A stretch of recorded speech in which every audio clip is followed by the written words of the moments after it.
Sirat Parashat Devarim. Le livre de Devarim, c'est un livre qu'on appelle Mishneh Torah, qui répète un peu la Torah, parce que c'est un livre dans lequel on va répéter un peu ce qui a été dit dans les 4 livres précédents, et dans lequel on va aussi préciser toutes ces choses-là qu'on répète. On va les préciser et on va les approfondir.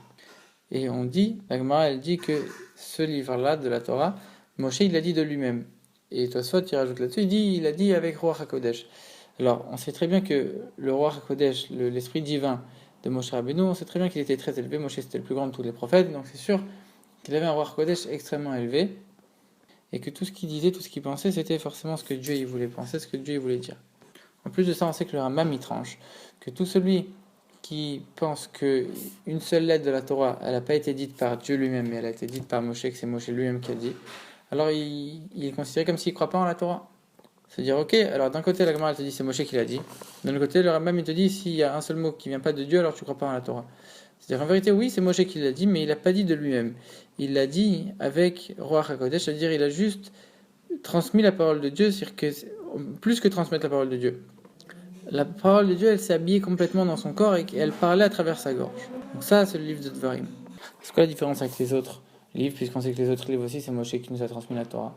Les autres livres, Moshe l'a juste transmis, c'est-à-dire il a juste fait l'intermédiaire entre Hachem et nous, et il nous a transmis la Torah comme en tant qu'émissaire, en tant que shliach.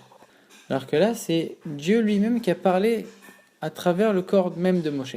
Moshe n'a pas transmis quelque chose de Dieu, Moshe n'existait plus à ce moment-là, c'est Dieu qui s'est exprimé par l'intermédiaire de Moshe.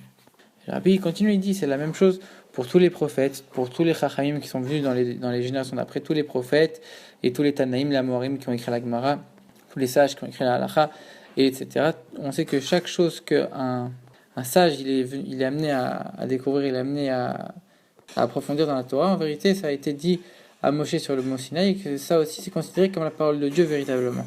Seulement, la parole de Dieu, elle s'habillait dans leur compréhension et dans leur réflexion, dans leur divrei Torah. Mais c'est véritablement la parole de Dieu quand même. Et donc, de la même manière que dans le Sefer de Devarim, le Mishneh Torah, on donne des choses nouvelles sur les commandements qu'on a déjà dit dans les 4 livres d'avant, de la même manière qu'on donne des nouveaux détails et des nouvelles lois, des nouvelles halachot dans les mitzvot qu'on a déjà énumérés dans les 4 livres d'avant. De la même manière, de nos jours, de génération en génération, il y a eu des chachamim qui sont venus faire des institutions, instaurer des coutumes, des minagim, etc.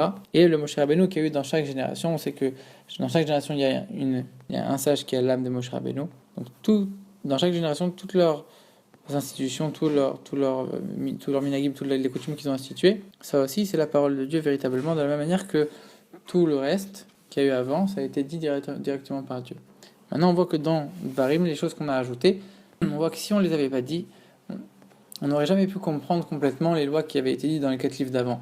Donc on voit que non seulement celui qui écoute pas et qui fait pas attention à ce qui a été répété dans le Sefer de Devarim, non seulement il fait pas attention aux choses nouvelles qui ont été dites dans ce livre-là, mais en plus de ça, il fait pas attention et il applique pas complètement toutes les choses qui ont été dites dans les 4 autres livres.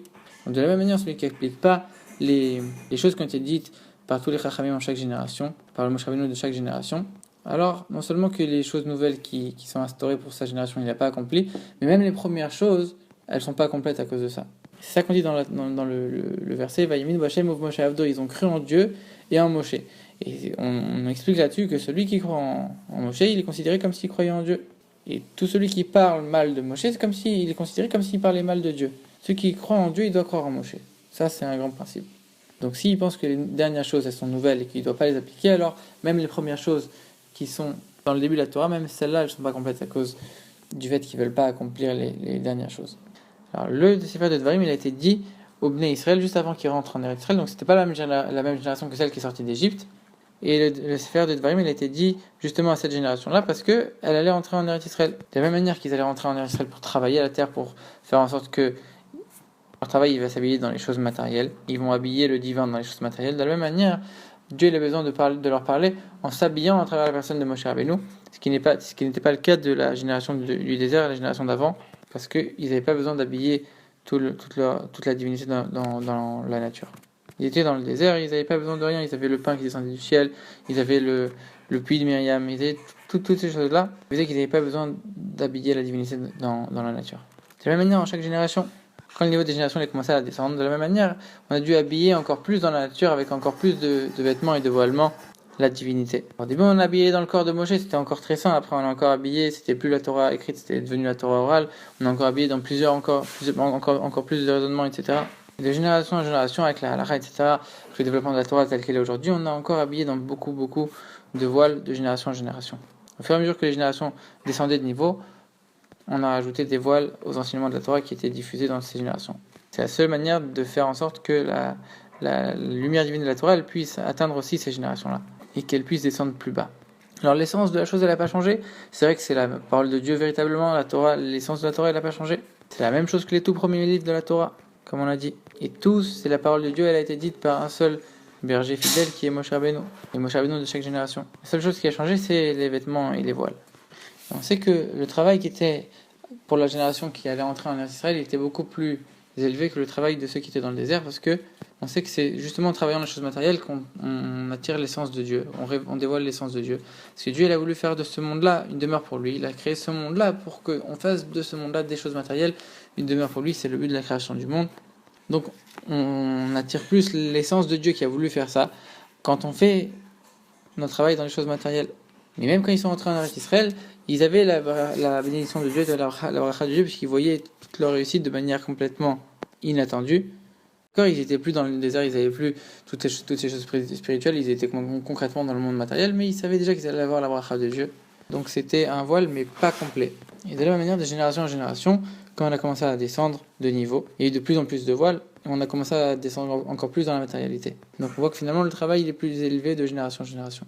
De la même manière que dans les dernières générations, avec le travail du monde matériel, on dévoile l'essence de Dieu, de la même manière, le dernier livre de la Torah, donc le Sefer Devarim, c'est lui qui permet de dévoiler la véritable volonté de Dieu, plus que dans les 4 autres livres.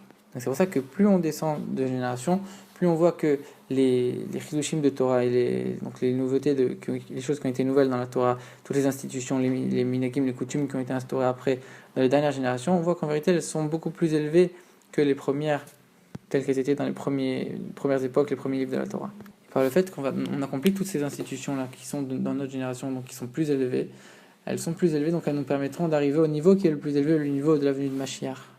C'est que la force de descendre plus bas, on donne la force à quelqu'un de descendre encore plus bas, parce qu'il puise sa force d'une source qui est beaucoup plus haute.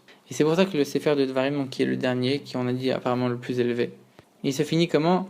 Jusqu'à la Yam HaAcharon, la dernière mer. Et Yam, on peut aussi lire Yom, qui veut dire le jour, jusqu'au dernier jour. Et le dernier jour, ça fait allusion à la venue de Mashiach.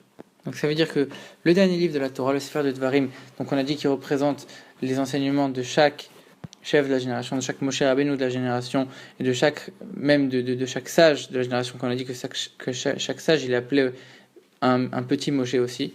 Donc en faisant toutes les institutions, tous les minagim, toutes les coutumes, et en étudiant la Torah, les choses de Torah qui ont été révélées dans les dernières générations, comme c'est écrit dans Devarim, donc à la fin on arrive au niveau de Yom HaAcharon, le dernier jour, donc le jour de la venue de Mashiach. On sait que le Sefer de Devarim, on commence toujours avec la parasha de Devarim qui est lue soit le Shabbat qui précède Tisha B'Av, soit le Shabbat qui tombe Tisha B'Av même. Alors le Tzemach Tzedek explique que les Shabbats qui précèdent Tisha B'Av, c'est comme la guérison qui précède la maladie. On dit en français mieux vaut prévenir que guérir, c'est exactement ça. Les Shabbats qui sont avant Tisha B'Av, c'est la guérison qui précède la maladie. Comment ça? Alors Rabbi il explique qu'une fois qu'il y a une maladie, une fois qu'il y a un coup, alors ok, même si tu l'as guéri après, il y a quand même eu un coup, il y a eu un moment où il y a eu une maladie qui s'est trouvée. Et le malade, on l'appelle quelqu'un qui a guéri d'une maladie, donc il y a quand même une trace quelque part de la maladie. Alors que quand tu fais précéder la guérison de la maladie elle n'existe même plus dès le départ. Il n'y a même plus de place pour le début de la maladie, du coup. Et c'est pour ça qu'on dit que les Shabbats qui sont avant Tisha B'Av, donc les 3 Shabbats qui sont pendant les 3 semaines entre le jeûne du 17 Tammuz et du 9 Av, c'est la guérison avant la plaie. Parce qu'on sait que le niveau du Shabbat, c'est un niveau qui est au-delà du deuil qui est pendant ces 3 semaines, qui est au-delà du deuil de la destruction du temple. Rabbi donne un exemple, il dit, on sait que toutes les fautes qui sont pratiquées dans le monde et dans toutes les générations, elles ont toutes leur source dans la faute d'Adam Arishon, dans la faute de l'arbre de la connaissance du bien et du mal. Et malgré tout, on voit que, donc on sait que la première faute, elle a été faite le vendredi, juste avant Shabbat, et on voit que la lumière divine qui a apparu quand Dieu a créé le monde, avec la création de l'homme, etc., elle s'est pas arrêtée au moment où Adam il a fait la faute. Elle a duré du vendredi jusqu'à Motzei Shabbat. Elle a duré tout le Shabbat, elle a duré en tout 36 heures. Donc on voit que même la première faute, qui est la source de toutes les fautes qui ont eu lieu dans toutes les générations jusqu'à maintenant, la faute qui a entraîné l'obscurité et les ténèbres dans le monde, même cette faute-là, elle n'a pas affecté de quelque manière que ce soit le Shabbat qui a suivi, puisque la lumière de Dieu elle continue à briller, même après. Alors, plus forte raison que les Shabbats d'aujourd'hui maintenant, même si c'est des Shabbats qui sont dans les semaines de deuil, on a un deuil à cause de la destruction du temple qui a fait en sorte qu'on est en exil maintenant. Cet exil a été provoqué par nos fautes. Et toutes ces fautes-là, elles ont la source même dans la faute de l'arbre du bien et du mal, et de la connaissance du bien et du mal. Donc si même cette faute-là, elle n'a pas eu d'impact sur le Shabbat qui a suivi, donc à plus forte raison que les Shabbats d'aujourd'hui, même s'ils sont en lien avec la destruction du temple, le Shabbat, il n'est pas touché par ces choses-là. Donc c'est pour ça que pendant les Shabbats, qui sont pendant les 3 semaines, non seulement qu'on a l'interdiction de faire quelques preuves de deuil que ce soit, mais encore plus que ça, c'est les 3 Shabbats de l'année où on doit le plus se réjouir. Parce qu'on a tellement peur que comme on se trouve dans les 3 semaines, alors par habitude et par un esprit un peu triste, on va être amené à montrer des petites marques de deuil. Alors les Chachamim, ils ont demandé qu'on soit encore plus joyeux qu'un Shabbat normal pendant ces 3 semaines-là, pour être sûr qu'il n'y ait aucun risque qu'on ait une marque de deuil pendant Shabbat. C'est pour ça qu'on dit que c'est une guérison avant la maladie. C'est les 3 Shabbats qui sont plus élevés que tous les autres Shabbats de toute l'année, comme ça c'est écrit.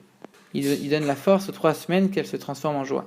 Elle a la capacité de transformer l'exil en délivrance. Elle dévoile la profondeur et la profonde intention, la profonde raison pour laquelle il y a un exil, qui est de faire venir une délivrance après.